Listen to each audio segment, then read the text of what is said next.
Good afternoon to Dr. Firdaus and my friends. Today, my group will be presenting the topic of marital inequality from societal perspective, which consists of three sub-issues. They are marital rape, child marriage, and domestic violence.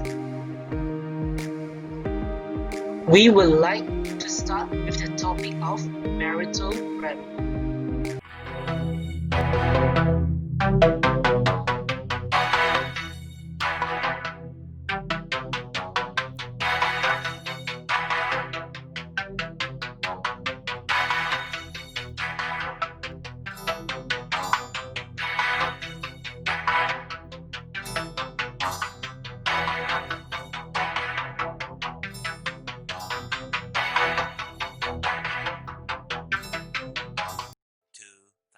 Years later. Hi, I'm Bobo. I have a sister who has been married to her husband for 3 years. 1 week ago, her husband put a tranquilizing pill into her drinks. Upon waking up from sleep, she realized that her husband had had sex with her. She wanted to know whether she has been raped. Wallace, do you have any idea about rape? Hey Bobo, Wallace here. According to Penal Code, a man is said to have committed rape when he had sexual intercourse with a woman without consent. I wonder if marital rape equal to rape? Unfortunately, no.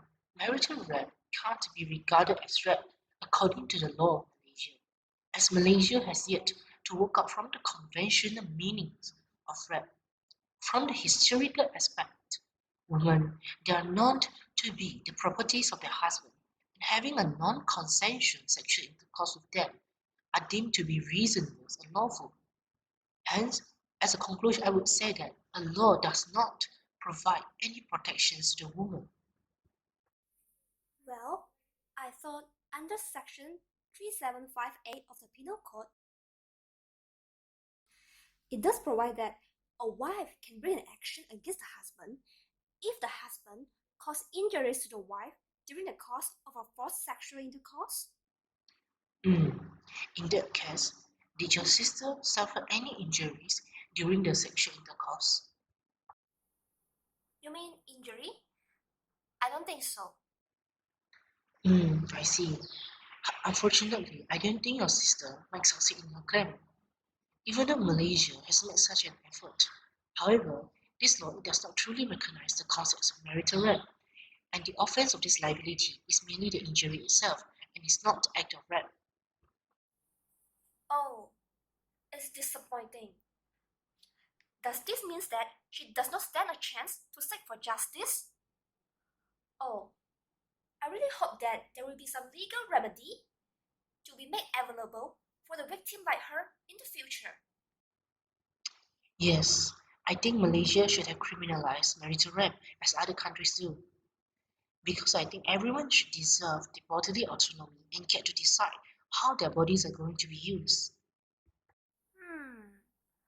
I wonder what does a society understand about the issue of marital inequality around us? Are they aware of those issues? Yes, according to Big Legal Boss survey, What? 57.7% of the respondents they are aware that marital rape is not recognized by Malaysian law. Does this imply that the respondents do not understand the concept of marital rape? After all, within a marital relationship, sex seems like a part of the marital obligation. And 46% of the respondents they are not agreed that marital rape should be equated with rape. The probable cause is that they are not ready and they are not well prepared to accept the concept of marital rape. Yes, I agree. I wonder whether by marrying her husband, does this imply that my sister has given a permanent consent to her husband to have sex with her? Exactly. And according to this study from PP legal firms, 25.7% of the respondents, they agreed that marriage, it implies a permanent consent to sexual intercourse. Thank you very much. This is indeed an insightful conversation. Oh, my poor sister. By the way, do you know any other issues regarding marital inequality in Malaysia, Wallace? Alright, Bobo, no worries. My firm has created a few videos regarding the issues of marital inequality, and I don't mind to send it to you now. Therefore, let's start with the videos that explain further about the marital right from the views of law and from the views of society.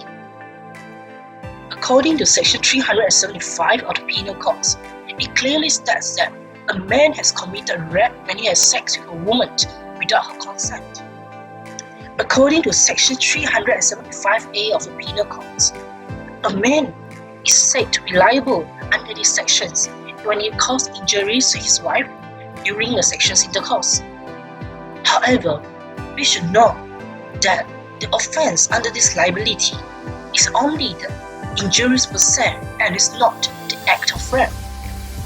According to the case of R&R, marital rape should not be equated to rape on the ground that a wife who is raped by her husband is deemed to be less horrible if she were to be raped by a stranger. This is ultimately because the husband is the one that will be staying with the wife for the rest of her life, and he was also the person that the wife loved the most, cared the most. And eventually, the wife is expected to live with the rapist for the rest of her life. Besides, Islamic concept also suggests that a wife marital is pleased her husband, and the only exceptions to this is the periods of the wife under the age of 13 of 3 months before the divorce is final, and this is only to determine whether the wife is pregnant, and it's not for the sake of the woman. According to Section 376, a man who realizes that he has contracted sexual transmitted disease upon performance of sexual intercourse with a woman is deemed to be raped. However, this law does not extend to the husband who has vulnerable disease and has committed sexual intercourse.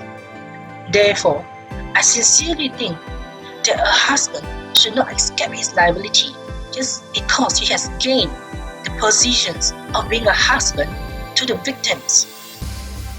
After all, marriage is not just about sexual union. It is something far more than that. It should also include cohabitations and reputation, which plays an important role in this matter. It is now the time for Malaysia to move forward.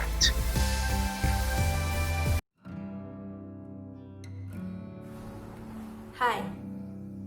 From the conversation, we can infer that marital rape has not yet been recognized by Malaysian law. According to the survey conducted for this assignment, less than half of the respondents are of the opinion that marital rape should be criminalized. The reasons behind their opinions might be: first, being raped by a stranger is much worse than being raped by a husband. Next, sexual intercourse is deemed as part of the marital obligation. But if this truly proper concerns, let's get closer to the society to see what's really happened. Last year, Dinamika, a 60-year-old woman, was slapped by her husband. When she tried to resist, her husband raped her repeatedly while she was sleeping on the sofa. After being raped, Dinamika was too ashamed to confide in anyone. When she stayed overnight at a friend's or parents' home, her husband turned up at her workplace or parents' house, demanding she to return to home. The husband was not penalized because marital rape is not recognized under the Malaysian law. Like other forms of domestic violence, marital rape can lead to trauma, depression, loss of income due to injuries. According to Ingrid Fitzgerald, a gender expert at the United Nations Population Fund, women are often torn between wanting to end the violence by reporting it, and not wanting the husband and the breadwinner of the family to be jailed. In fact, being raped by the husband is no better than being raped by a stranger. When the woman is raped by her husband, she will have to take care and live with the rapist. She loses her bodily autonomy and has to surrender her faith to the husband to avoid being sexually abused again. In Singapore, the immunity of the husbands to commit marital rape against their wife has been repealed. In fact, removing such exception not only protects the wives, but also sends a strong message that more forms of rape are tolerable. Malaysia may follow the footsteps of Singapore in this matter. After all, it is love and respect that forges a blissful family. Depriving a woman's bodily autonomy just isn't the right way to protect the marriage. As the adage goes, loves begets loves. Violence begets violence. Thank you for watching. Now I'm going to send some videos about some other marital inequalities issues that shall be presented by Jenny Lee and Yuki. Hello, I'm Lee Tin and you can call me Jenny. Today, me and Yuki will be presenting on the topic of child marriage. So, what is child marriage? We know that marriage is between a man and a woman. So, what about child? Does it relate to Children's Day? Does it mean that when we are not celebrating Children's Day, we are not a child anymore? No, we need to refer to the Act. So the first Act would be Age of Majority Act 1971. In Section 2, it was clearly stated that for a person who aged 18 years old and above, he is of the age of majority. So if you age below 18 years old, you are still a child. So the question will be, is there any child marriage in Malaysia, or is it legal or allowed in Malaysia? If it is so, is there any difference between Muslim and non-Muslim? So we'll go into the first part, which is Muslim. For Muslim, we look into this act. Islamic Family Law Federal Territories Act. In Section 8, it was stated that for a Muslim male, he must attain the age of 18 years old before he can enter into a marriage, while for a female, she must be above the age of 16 years old. But even though they are underage, the Sharia court judge has the right to grant his permission if he thinks fit. So what about non-Muslim? For non-Muslim, we will look into Law Reform Marriage and Divorce Act. So for this one, we'll look into Section 10, in which it was stated that both parties who enter into a marriage must attain the age of 18 years old before they can enter into a marriage. But there is an exception for a girl. For a non-Muslim female, if she can obtain a special license from the Chief Minister pursuant to Section 21, subsection 2 of the Act, then she's allowed to enter into the marriage. So the problem will be, is there any child marriage happening in Malaysia, or is it a frequent event? So I think for this part, Yuki will present it to you. Now, the question is, does it happen in Malaysia? Well, the answer is yes. According to these articles and the bar graph, it shows that the rate of child marriage in Malaysia is high. Me and my group member also had done a survey regarding on this issue. The result shows that 83.6% of respondents agree that the rate of child marriage in Malaysia is high. The result of our survey also shows that 44.3% of respondents strongly agree that the child brides tend to have lower educational level resulting from dropping out school or pregnancy. Moreover, 282 respondents concur child marriage will cause physical and psychological trauma to the young brides.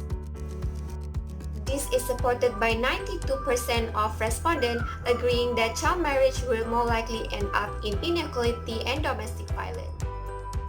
So, it is an undeniable fact that the issue on child marriage is increases year by year, and this leads to few consequences. One of the consequences of child marriage is low educational level.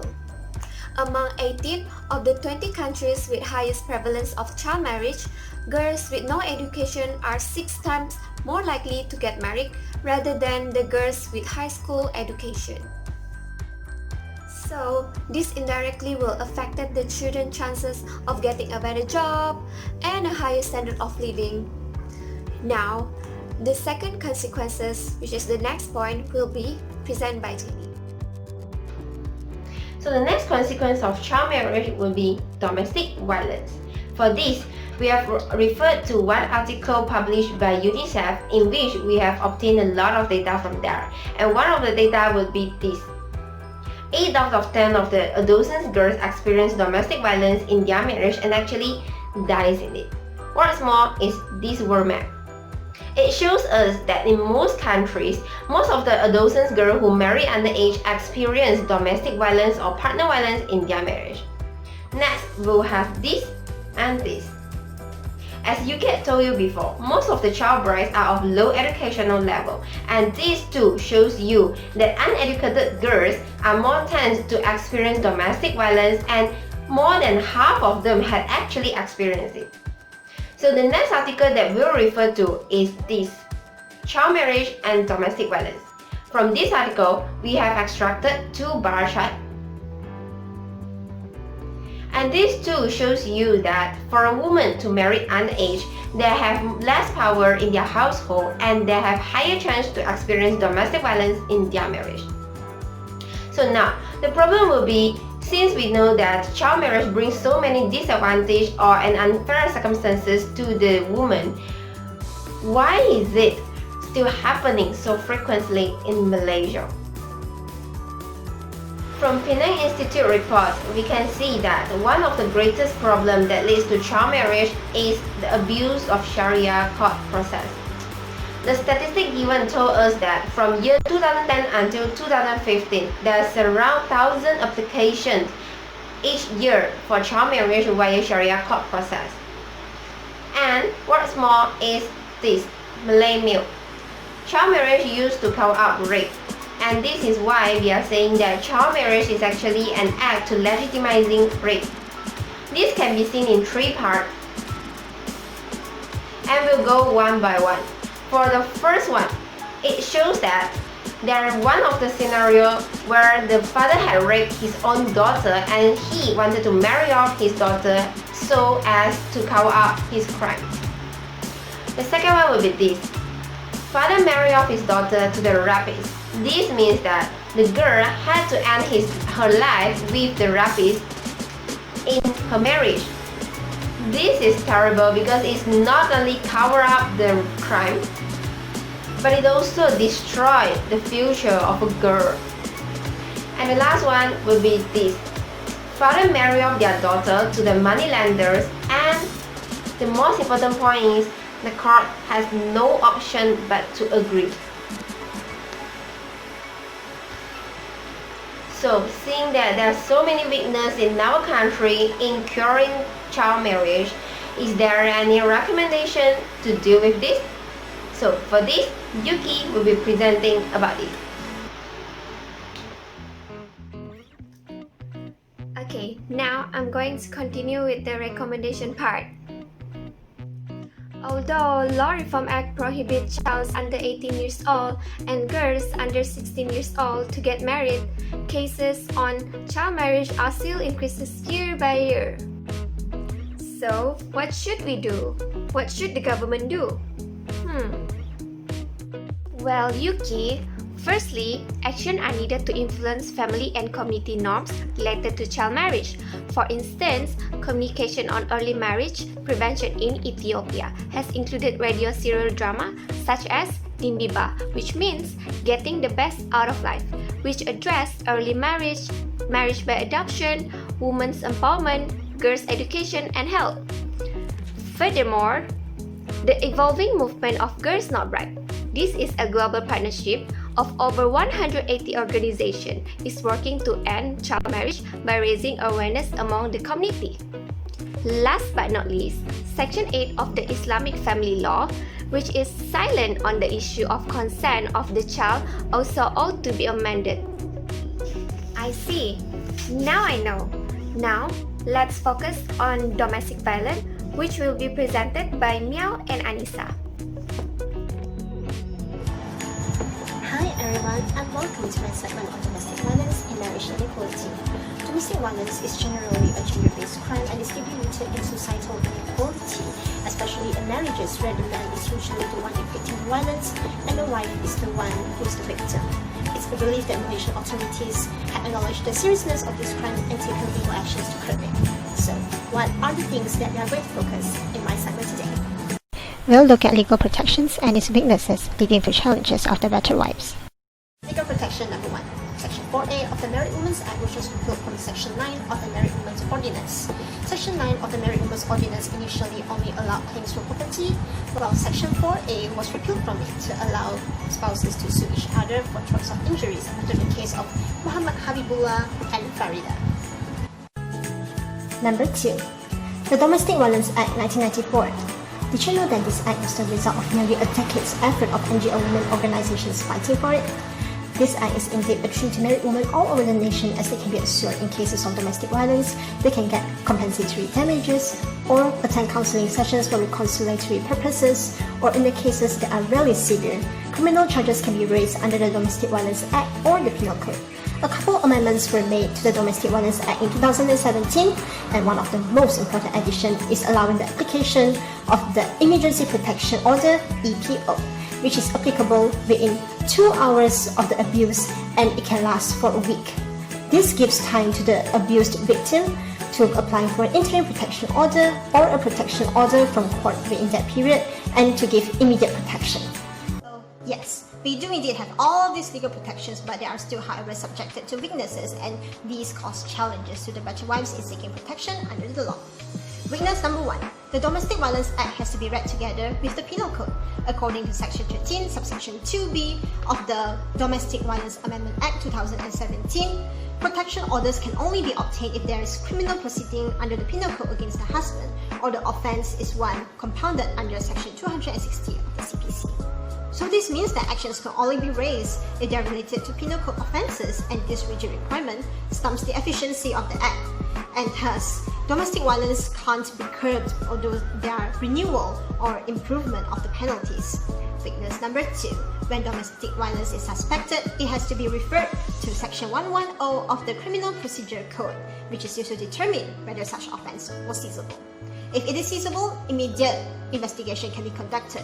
Sadly, most domestic violence offences are categorized as non-seizable offences under Section 108, whereupon non-consensual force is being applied by beating, kicking, or using non-dangerous tools from the reasonable mental perspective.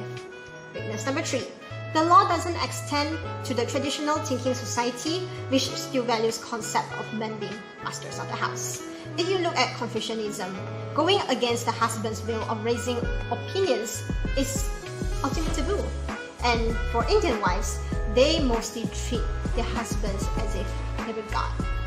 And also, if we were to look at Islam, Islam allows some extent of disciplinary usuals, which are wives who had conducted serious felony and attempts of the husband to correct her had failed. This is verse 434 of the Al-Quran, and it was erroneously interpreted to justify abusing wives. Irresponsible men had chosen violence and ignored another verse, 435 of the Al-Quran, where arbiters representing each spouse ought to be brought to mediate the disputes with Allah's assistance. As such, husbands presumably will hold absolute authority, and this overestimation of masculinity and male supremacy will lead to triggering the defense mechanism, resulting in violence to re-establish this dominance. So, in my conclusion for my part, there is indeed legal protections, but they are, however, still subjected to weaknesses, as we said above. So, are there any recommendations to it? We will look on in the next segment. Oh, hello there. Today, I will be presenting on the issue of domestic violence in Malaysia. So basically, we have done a survey via Google Form to find out how our society actually perceives the issues of marital inequality in Malaysia. And one of the issues is domestic violence. Come, let me show you the result of our survey. So, This is the result of our survey with regards to how our society perceives the issue of domestic violence in Malaysia. A quarter of the total respondents opine that women are considered as the property of men. This can be caused by the traditional concept that once a woman is married, she belongs to the husband. However, since the introduction of Married Women Act 1957, it has clearly stated that a married woman is no longer the property of her man. Pertaining to whether or not the victims should seek help from the social counselor or take legal action, there is not much distinction between the choices. 38.7% disagree, meanwhile 32.7% agree, meaning to say the respondents opine that both approaches are feasible. 83.3% of the respondents disagree that under depression, the husband deserves a right to assault the wife.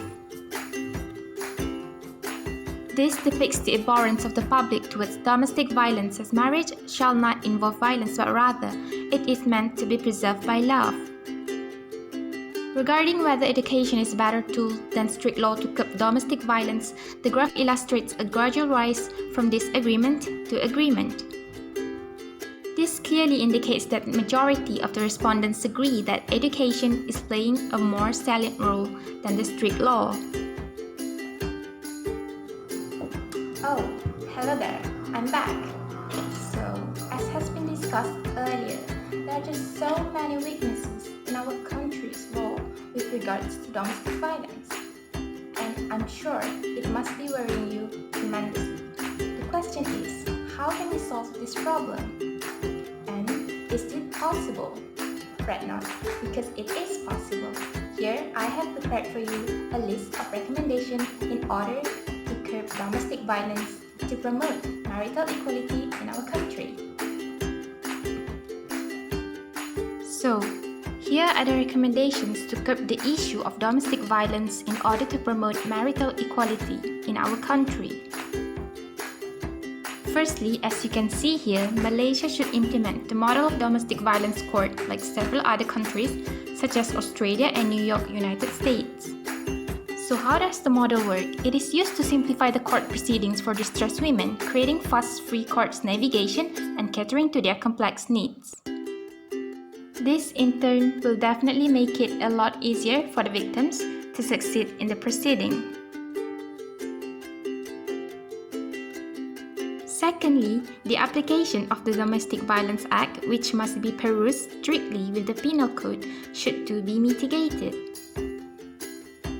This is because cases do not always involve criminal injuries but also sexual, mental, and physical abuse by non-dangerous means. Meaning to say, the victims can succeed in bringing legal actions against the perpetrators despite not being injured physically. Besides, the strict adherence to Criminal Procedure Code ought to be mitigated so as to provide immediate investigation on the cases. Even if the cases do not involve dangerous weapons or means, the authorized parties must be given legal authority to conduct an immediate investigation. This is crucial in order to ensure the safety of the victims, which might be at risk. Last but not least, efficient measures by the obliged parties must be taken to demolish the stigma of masculinity dominance in marriage. This can be done by educating society through social medias like Facebook, Twitter, or Instagram. For instance, by educating the society of the real concept of nushuz in the Quran. This concept must be interpreted strictly. This is to curb men from applying it erroneously as an excuse to inflict violence upon wives. By implementing these measures, I believe it is possible for us to reduce the number of domestic violence cases in our country. That is all from me. Thank you. This is all from our group. Thank you for watching.